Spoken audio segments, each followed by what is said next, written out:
4, Vitoria amaneció con la tristeza reflejada en el cielo gris. Era una ciudad sitiada, acosada por lo que el gobierno llamó las fuerzas del orden. El pueblo, con la actividad de la ciudad cerrada a cal y canto, solo podía comunicarse a sotto voce, entre silencios y palabras entrecortadas por la indignación y la pena. No se pudieron celebrar asambleas, ni siquiera la que se convocó fuera de la ciudad en la campa de Olariz.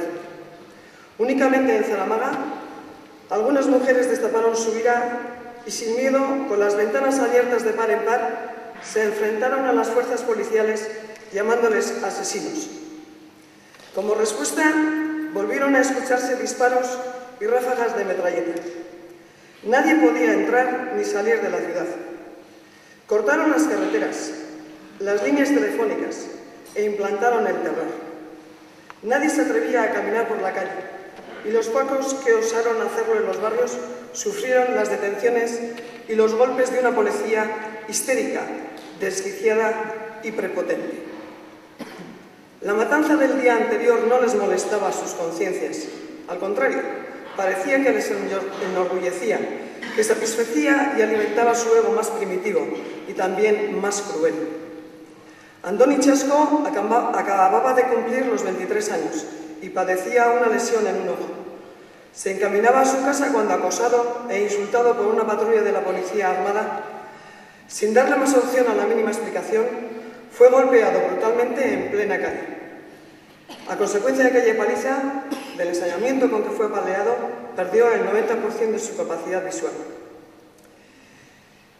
Y yo, debido a lo avanzado de mi embarazo, el médico me había aconsejado que hiciera ejercicio, que anduviese todo lo que pudiera.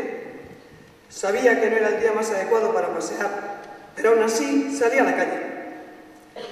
La casa se me caía encima, no quería estar sola. Intenté convencerme de que era una mujer embarazada. Con una niña en la mano, siempre impondría cierto respeto. En el portal me di cuenta de que no había a dónde ir. Me dirigí a la Florida. Caminé despacio, con mi hija, haciéndome 1000 preguntas y mirándome a mi alrededor como si fuera la primera vez que excluía a Vitoria. Todo estaba en su sitio. Nada parecía alterar el orden en esos balcones y miradores tan intactos y tan pulcros. Eran las 4 de la tarde y al mirar la calle Dato, tan vacía y silenciosa, recordé 2 películas de Juan Antonio Bardem que vi en mi época de estudiante, en un ciclo dedicado a él y a Berlanga.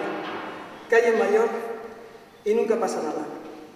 Las secuencias en blanco y negro de aquellas aceras, siempre vigiladas tras las cortinas, escondiendo todas las miserias de su mediocridad, tenían un halo de semejanza con la imagen de tensión y hostilidad que se traslucía en la soledad de la calle, desde la estación hasta la Plaza España.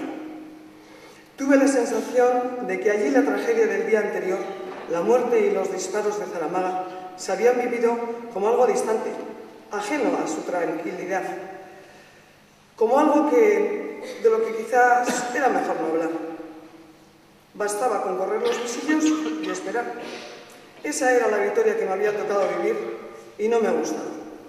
Besé a mi hija y me miraba sonriente.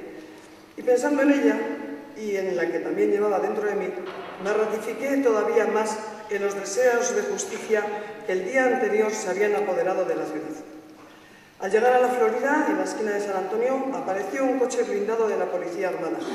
Se detuvo un instante a nuestro lado, nos miró y sin decir nada desapareció calle arriba. Si su intención era asustarnos, no lo consiguió. Ya no podían hacerlo. No puedo explicar la razón, pero allí quieta, mirándoles de frente, con la mano de mi hija entre las mías, me sentí más fuerte que nunca. Despacio atravesamos el paseo de la senda, llegamos hasta Mendizorroza y regresamos a casa. Amparo las horas.